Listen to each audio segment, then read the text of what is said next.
Kumusta mga brad? Ito na yata ang isa sa pinaka kakaibang disenyo ng motor ni Yamaha. Ito nga po ang kanilang Yamaha Auger 155 na sa biglaan tingin nga po akalain mong motor ng isang alien. Yung pagkakadesign kasi sa kanya lalo na nga po sa may harapang bahagi, napaka-futuristic. Mga patulis na ilaw lang, sapat na. Pero ang pinakapuso naman sa motor na ito, which is yung kanyang makina, wala namang pinagkaiba sa Yamaha Aerox 155. Yes po, parehas lang po sila ng makina. Kumbaga sa design lang yung pinagkaiba nila. Kung sakasakali nga pong biglang ilabas ito dito sa atin sa Pilipinas, baka mas marami pang tatanggi kaysa tatanggap dito sa motor na ito. Sa ngayon kasi yung pagmumuka niya medyo hindi pa tanggap ng mga tao. Karamihan kasi sa atin dito ignorante pa sa mga ganyang klaseng design. Kumbaga hindi pa nagsisink in sa mga utak natin na gano'n na pala ka-advance yung mga design sa ibang bansa. Nasanay na lang kasi tayo na kung ano yung luma sa ibang bansa, yun ang ilalabas sa atin. Na para sa atin nga po, yun yung pinakabago. Walang pinagkaiba sa pinaglumaang damit ng mga kapatid mo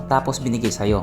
Tapos imbis na magalit ka, tuwang-tuwa ka pa. Parang ganun nga po yung nangyayari. Sa ngayon, available siya doon sa Taiwan, na kung saan nga po unique yung mga design ng mga scooter nila. At kung mapapansin nyo nga din po, karamihan sa mga motor nila may footboard. Tapos ang lalapad pa, marami kang may karga. Yes po, practical nga po yung pagkakadesenyo nila. Hindi katulad dito sa atin na medyo alanganin yung iba, may footboard nga, hindi naman ganun kalapad. Mas malapad pa yung ilong ng nagdadrive. Kaya kung mabibigyan ng sana ng pagkakataon na yung mga motor na nilalabas doon sa Taiwan, ilabas din sa Pilipinas, panigurado marami talaga matutuwa. So dito nga po sa Yamaha Auger, medyo wala pa talagang balita. Hindi pa nagpaparamdam si Yamaha kung dadalhin mo niya sa Pilipinas to. Una-una, katulad nga po na sinabi ko kanina, yung pagmumukha niya hindi pa tanggap ng mga tao. Pangalawa, panigurado yung presyo nito, mas mataas pa sa presyo ng Aerox. At pangatlo, kayo na lang magbigay ng dahilan kung bakit hindi siya dadalhin dito. Pero may balita ako na malapit nang ilabas sa Pilipinas yung Honda Click. Yung Honda Click version 4 po, yung bago. Yung iba kasi sinasabi version 5 na daw, yung iba version 6, patakaram yaw-yaw.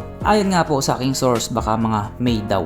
May, maaaring first week ng May, second week ng May, pero posible din daw na mas maaga pa sa May. At baka sa mga panahon na yan, May, pera ka na rin. Para naman May, pan-down ka na. Pero kahit nga po ganun, wala pa rin tayong bounce cave.